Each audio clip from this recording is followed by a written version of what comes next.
Hey everyone, welcome to the Summer Rewind edition of the ThinkEnergy podcast.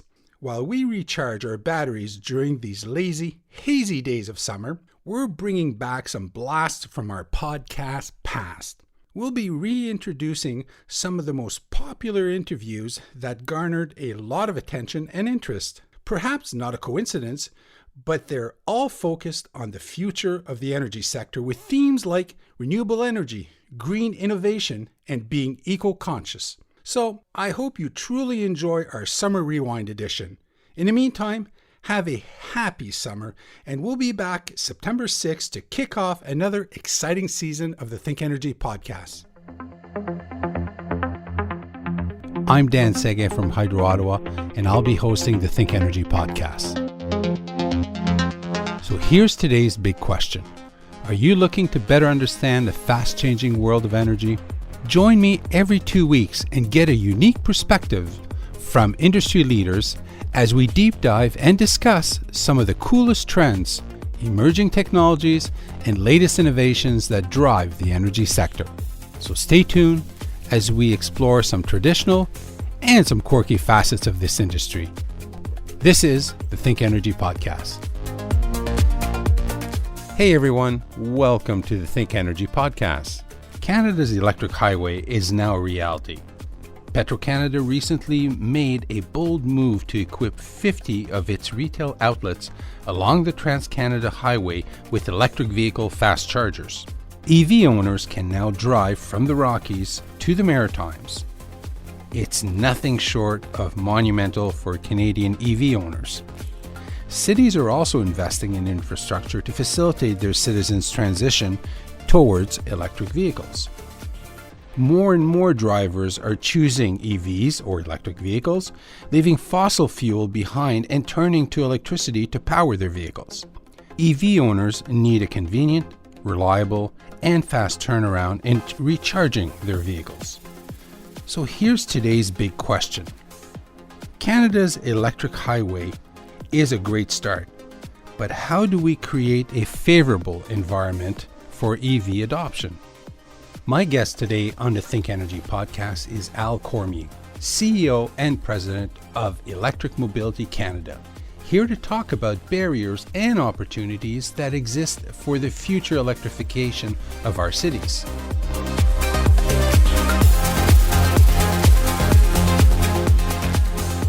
Welcome, Al. Al, please tell us a bit about your organization and its mandate. Hey, Electric Mobility Canada is unique in that it's the only Canadian industry association dedicated fully to the promotion of electricity in transportation. I founded it in 2005 and I retired from it in 2011. I'm back at it again because the CEO just retired and they're looking for another person. And so it's a fast-growing association. We have about 200 members coast to coast. We represent people from the industry side that build in electric vehicles, products, services, softwares, etc. People from the electrical utility side, like Ottawa Hydro. People on the government side. We have several government agencies, federal, provincial, municipal, fleet managers, not-for-profit organizations, EV societies. These are individuals that support EVs. So it's a great group, and everybody in the same tent, and we address all kinds of issues. National sales of EVs sit at around 3.5%. What are your recommendations to accelerate the deployment of electric vehicles in Canada? 3.5% is the percentage of new light-duty vehicles sales that are electric. So there's over 20 million light-duty vehicles in Canada. And at the end of the third quarter of 2019, we had about 150,000 electric vehicles in Canada. So it's a long way to go to replace the whole fleet, but that's not impossible down the road. So the market share is 3.5%, but the percentage of sales was greater in Quebec and British Columbia, which have very supportive programs for electric vehicles. The 3.5% is a national number. British Columbia was 10%, Quebec was 7%. So you have to look at what those provinces are doing to promote electric vehicle sales. But they both have a federal a financial incentive program for the buyers of EVs. They have programs to install all kinds of EV charging stations or infrastructure. A lot of public awareness programs.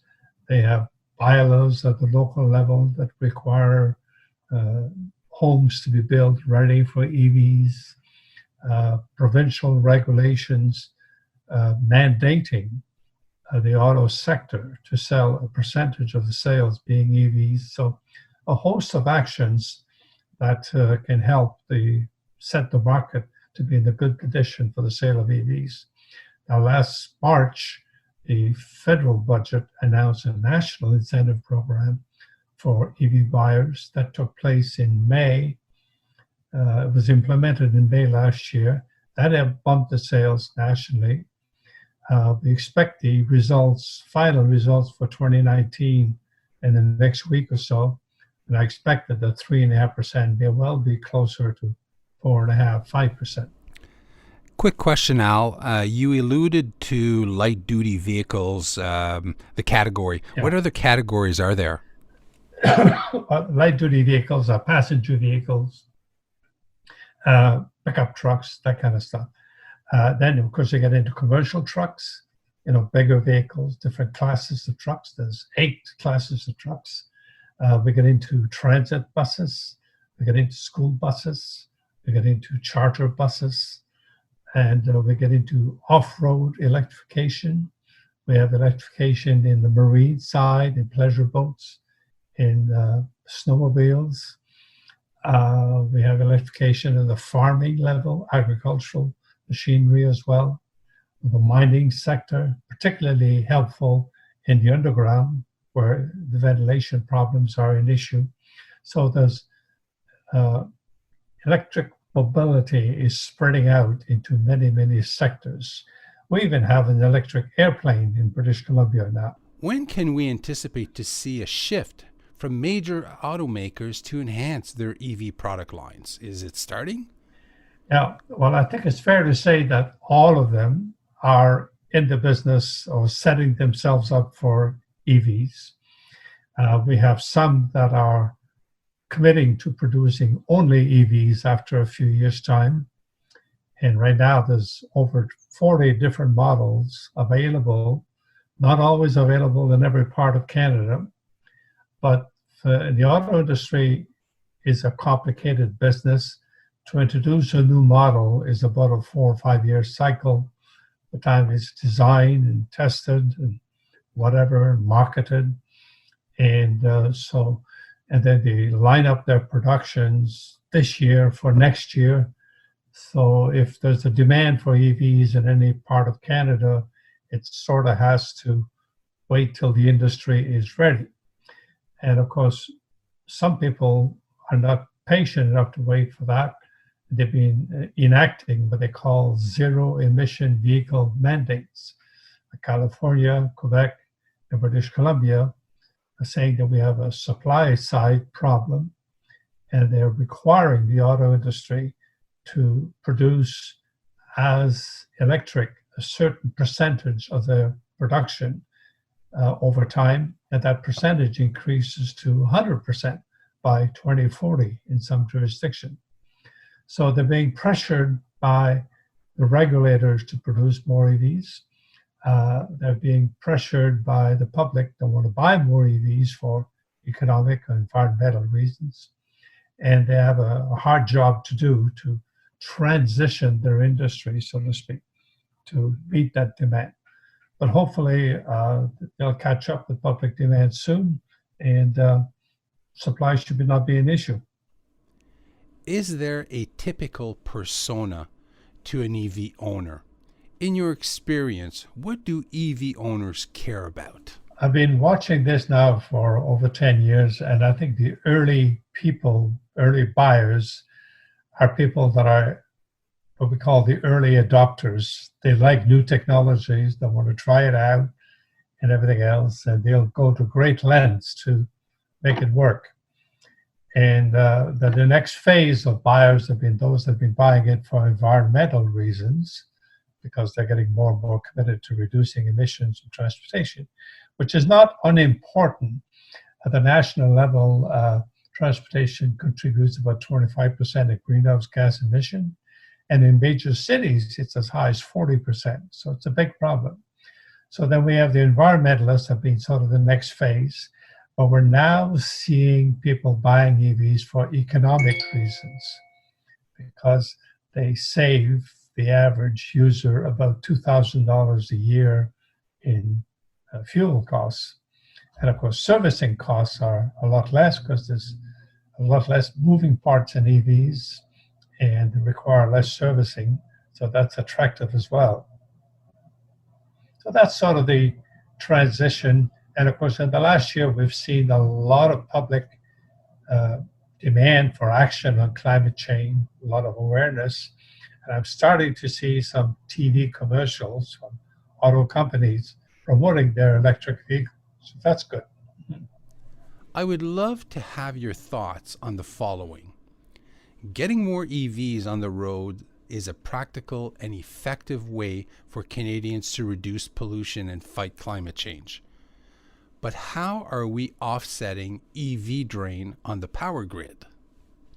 That's a frequently asked question. I have participated in evaluation of this topic in several cities, including yours in Ottawa, with an organization called Pollution Probe and Natural Resources Canada. We examined the grid capacity of several major cities in Canada, and basically they can adopt EV growth, with minor adjustments. Obviously, if everybody in the same street buys EV at the same time, they may have to adjust a transformer at the end of the street and that kind of stuff. But if you look back, I've been around a few decades, we went from clotheslines to house dryers. We have clothes dryers in the house now. And most EVs will be charged at home, and it's the same power level as the clothes dryer. So the utilities survived the transition from clothesline to clothes dryers because it didn't happen all at one time. It's just a slow period over a few years. And utilities have also survived the demand for air conditioning. Most homes years ago were not air conditioning, now they are. So we've adjusted, and I'm confident that utilities will adjust for electric vehicles as well. And I don't see any major technical challenges. It's just minor system upgrades here and there. Home charging. Is it a barrier for the first-time buyers? Is mandatory residential EV chargers for new buildings a potential game changer? In Canada, only cities, towns, and municipalities in British Columbia appear to be instituting rules regarding residential chargers. Yeah, it's a complex arrangement of rules and regulations. We have the National Building Code that recommends that buildings be ready for EVs. And then in most provinces, we have a provincial building code that regulates everything provincially and municipally. But in BC, they have local building codes as well. So what we're seeing in British Columbia is that these municipalities, again, because of promotion by the government and EV groups and so on, have adopted bylaw changes that amend their code so that a new home being built should be not pre-wired, but preset for EVs. That means running a conduit from the electrical panel in the basement to the garage. So it's very inexpensive to do at the time of construction. But if you come back and do it later, it could be in the thousands of dollars. Now, we proposed that, for instance, to the Ontario government, and it was well on the way to being legislated And the change in the Ontario government last year, the current government listened to the construction industry, who maintained that it was an expensive thing to do, that it would add hundreds of dollars to the cost of a new home, and should not do it. So the Ford government says, okay, we won't require it. So we hope that that'll change in time in Ontario. I believe it's required in Quebec. In other provinces will be doing that as well. Now, the big issue, of course, are condos, multi-urban residential buildings. And we're fortunate that there's been a lot of work and research into that. And the solutions have been identified for condos. In Ontario, we have a law that requires condo boards to cooperate if a resident wants to have an EV charger in a garage. And because prior to that, we had some condo boards that said, we can't be bothered, we'll say no. So a lot of citizens live in condos, and a lot more will come in the future. So it's important for them to accommodate that. Now at our conference coming here at the end of April, we have an all-day workshop on that, how to do EV charging in condos, the role for utilities, condos, and municipalities, and so on. So that's sort of the next round of challenges to make it easy for home charging. Hydro-Quebec has, for a number of years, invested significant amounts of work, effort, and money into building a network of fast-charging stations in the province, including in areas where they don't necessarily expect that those charging stations would be getting a high adoption on their own. The result? A more even distribution of EV ownership between urban and rural areas. Is a better city charging infrastructure the key to increasing EV ownership? What are your thoughts on that? I think the main key is quite a lot of public high-speed charging stations. Most EVs have ranges now that go all the way up to nearly 500 kilometers per charge. So, and most people probably just drive 30, 40 kilometers a day. So they might charge once a week. And most charging is done at home. I imagine you have an EV charger at home yourself for your car. Yeah? So, but if you want to venture out of Ottawa, you need the assurance that on your trip to Cornwall or Montreal or Toronto that you'll have EV chargers on the way.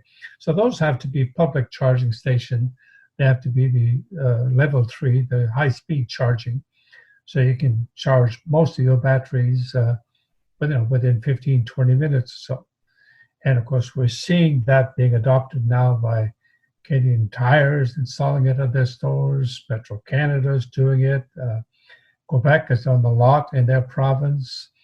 And New Brunswick, Nova Scotia is doing that, and BC. So it's becoming an accepted practice. And the federal government is looking for another 5,000 such stations on major highways in Canada. So I think that the best strategy to promote EV growth is an extensive network of EV fast charging stations across the land, because private charging will be largely done at home or at work. And so it's when you venture the longer trips that you need that assurance. At least 1/3 of Canadians live in a multi-unit residential building today. Mm-hmm. And that number is not likely to decline. Increasingly, the residential real estate industry is moving towards multi-tenant construction. In Canada, 2 out of 3 homes built today are multifamily. In Ontario alone, nearly 700,000 households live in condos. Are there solutions for Canadians discouraged from buying electric vehicles because they have no easy means of charging them, either in condominiums, in apartment buildings, or homes that lack a driveway or even a garage? Yeah. All of these things are being looked at. And as I mentioned, for condominiums, there are technical solutions out there. A lot of companies will come in and set up a charging system in the condo, manage it, and so on and so forth.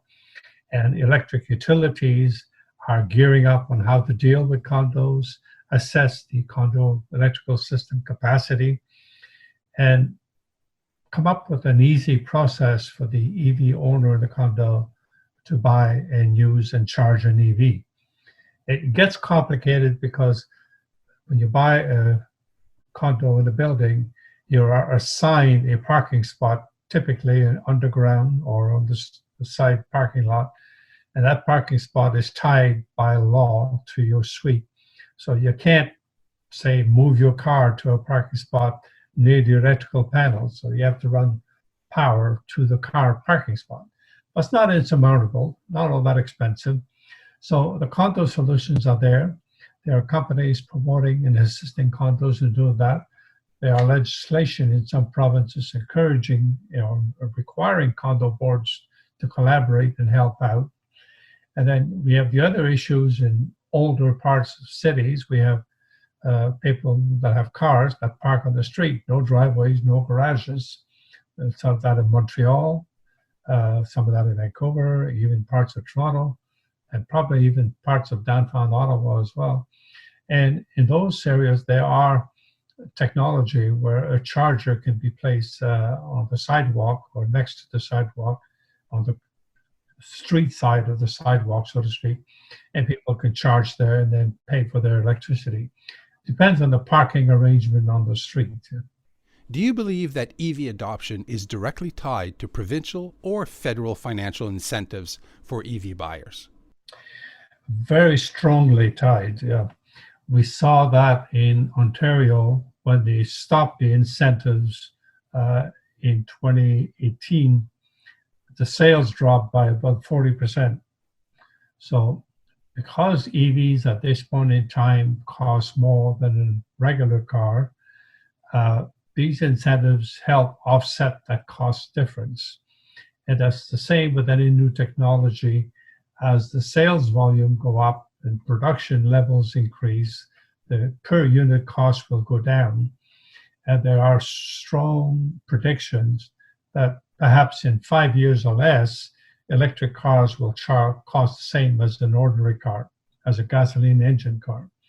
So these incentives are important in the meantime to help offset that cost difference. And we clearly see the evidence of where they exist. Sales go up, where they don't, sales are down. Do you think the electric highway will move the needle? Very much so. Like the electric highway, I guess the term really means highways with charging stations along the route so people can travel without worries of running short of electricity. Yes, it's that's why the major companies like Suncor, Petro-Canada, Canadian Tire, and others are investing. The government's investing in those facilities along the highways, and that will remove the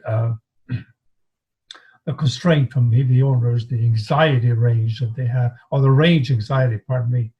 They're afraid that they'll run out of juice if they get out of town. So the electric highway is very much important, and it is moving the needle already. Here's a good one for you, Al.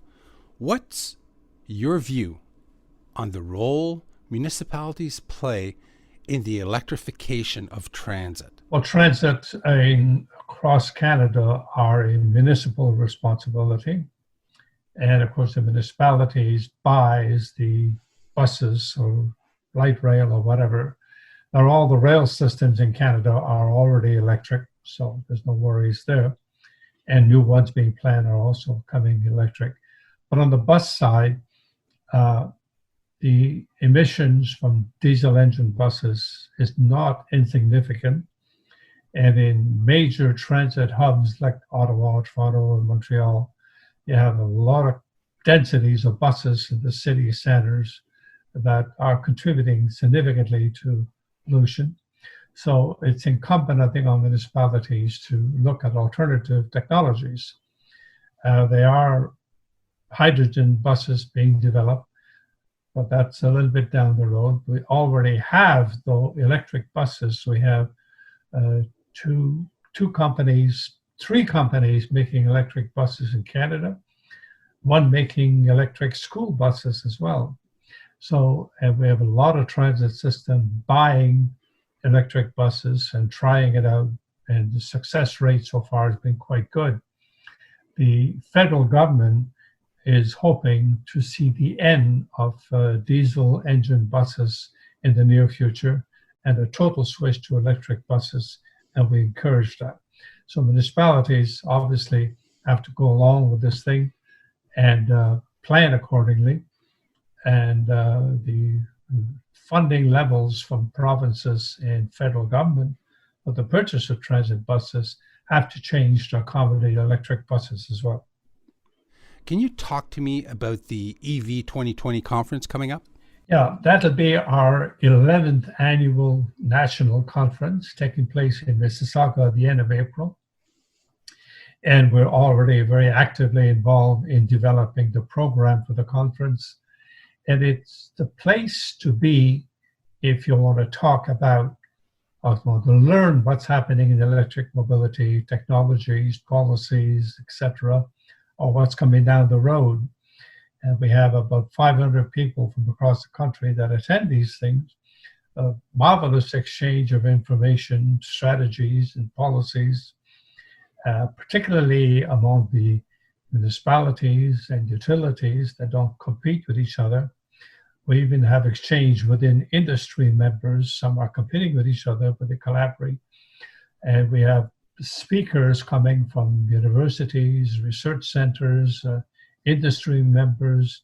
We'll be talking about, I would say, 15, 20 major project types dealing with policies, dealing with technology, dealing with trends.